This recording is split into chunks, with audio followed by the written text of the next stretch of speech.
সুপ্রিয় শিক্ষার্থী বন্ধুরা, তোমাদেরকে আজকে আমি চতুর্থ শ্রেণীর অঙ্ক বই থেকে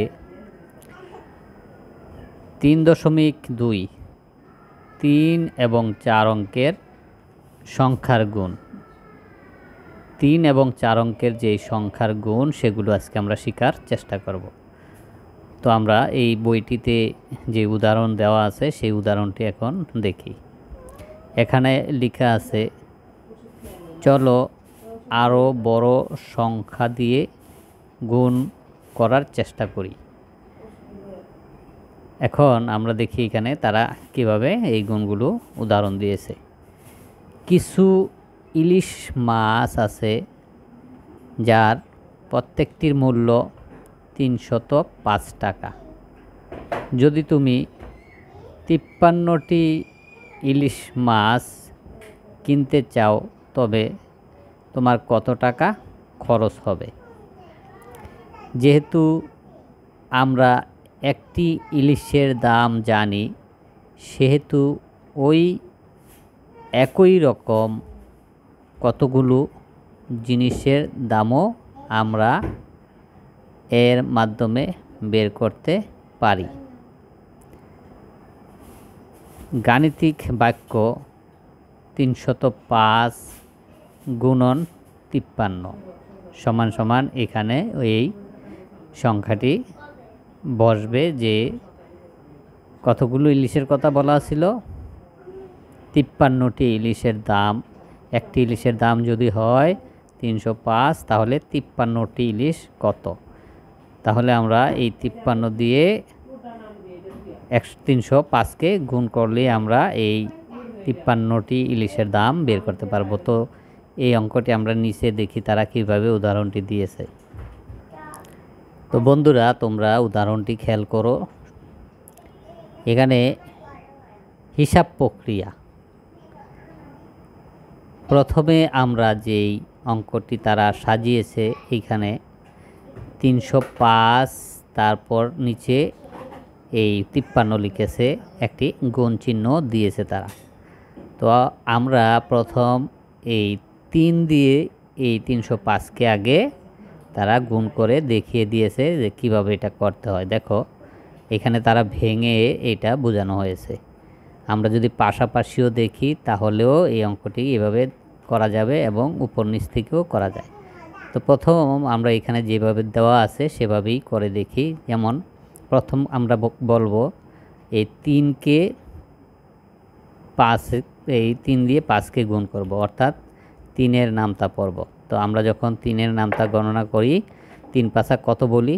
3 পাশা আমরা 15 বলি। দেখো 3 পাশা হয় 15, 15-র 5 নেমেছে, হাতে থাকে 1। তারা ওই 1 এই যে উপরে একটি গোল চিহ্ন দিয়ে লিখে রেখেছে। এটা মনে মনে আমাদেরকে মাথায় রাখতে হবে। তখন আমরা এটা কি করব? দেখো 3 পাঁচা 15, 15-র 5 নামে হাতে থাকে 1।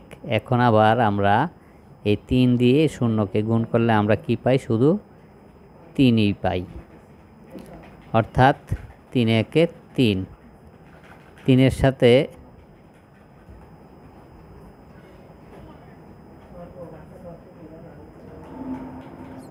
আমরা এখানে 3-এর শূন্য 0 পাই। 3 দিয়ে শূন্যকে কি গুণ করা যায় না, অর্থাৎ 3-এর শূন্য 0। তাই ওই হাতের 1 এখানে লিখে দিয়েছে, অর্থাৎ এই হাতে যে 1 ছিল সেটি লিখে দিয়েছে। হ্যাঁ, তারপরে দেখো এই 3 দিয়ে এই 3কে গুণ করেছে, 3 3-কে 9, এই 9 লিখে দিয়েছে। আমরা আরেকবার উদাহরণটি দেখি। 3 পাঁচা 15-র 5 নেমেছে, হাতে থাকলো 1। তারপর আবার যখন 3-এর শূন্য 0, এখানে তারা 0 না নেমে ওই হাতে যে 1 ছিল সেই 1 নামিয়ে দিয়েছে। তারপরেরটা হলো 3 3-কে 9, এই 3 3-কে 9 লিখেছে। এটাও সেম, 3 পাঁচা 15-র 5, হাতে 1। তাহলে 3-এর শূন্য 0-র জায়গায় ওই হাতের 1 লিখে দিয়েছে, আর 3 3-কে এই 9। এই গেল একটা। তারপরেরটায় আমরা দেখতেছি দ্বিতীয় যে 5, এই 5 দিয়ে আবার তারা কিভাবে করেছে দেখো। এখন আমরা এই যে উপরের যেই গুণ সংখ্যাটা এখানে লিখেছে তারা, এর নিচে প্রথমে আমাদেরকে একটি শূন্য বসিয়ে দিতে হবে 5-এর নিচে। এটি কোনো হিসাবের বাইরে, এটা আমাদের এই নিয়মের মধ্যে পড়ে। এখানে একটি খালি শূন্য আমরা এই 5-এর নিচে লিখে দিব। তারপরে আমরা এই 5কে গণনা শুরু করব। 5 পাঁচা হবে 25। যখন 5 পাঁচা 25 হয় তখন আমাদের কি করতে হবে? 5 পাঁচা 25-এর আমরা 5 লিখে দিলাম।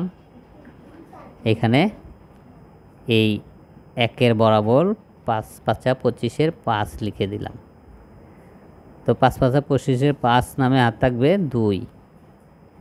তারপরে 5-এর 0 0, তো শূন্যর না লিখে আমরা ওই হাতের 2 এখানে লিখে দিলাম। হ্যাঁ, হাতের 2। তারপর আমরা বলবো 3 পাঁচা 15। আমরা 3 পাঁচা 15 সরাসরি এখানে লিখে দিব, 3 পাঁচা 15। তো আমরা এই গুণটি এখানেই শেষ হয়নি, এটাকে আরও একটু নিয়ম আছে। সেটা হলো যখন আমরা সংখ্যাগুলো এইভাবে লেখা শেষ হবে, এই যে দেখো এইভাবে প্রথম সংখ্যাটা লেখা হয়েছে, তারপর দ্বিতীয় সংখ্যাটা লেখা হয়েছে। এখন এই সংখ্যাগুলোর সাথে এই সংখ্যায় যোগ করতে হবে। তো আমরা এখন যোগ করে দেখি।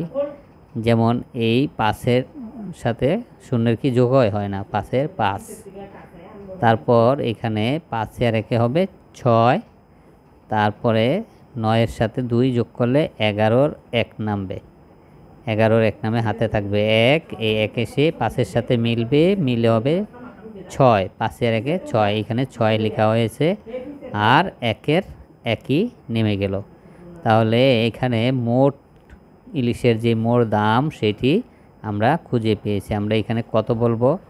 16,165। দেখো 53টি ইলিশের দাম 16,165 হয়েছে। যদি একটি ইলিশের দাম ছিল 305 টাকা, এখন 53টি ইলিশের দাম মোট দাম হলো 16,165। তো বন্ধুরা, অবশ্যই তোমরা বুঝতে পেরেছো এই অঙ্কটি।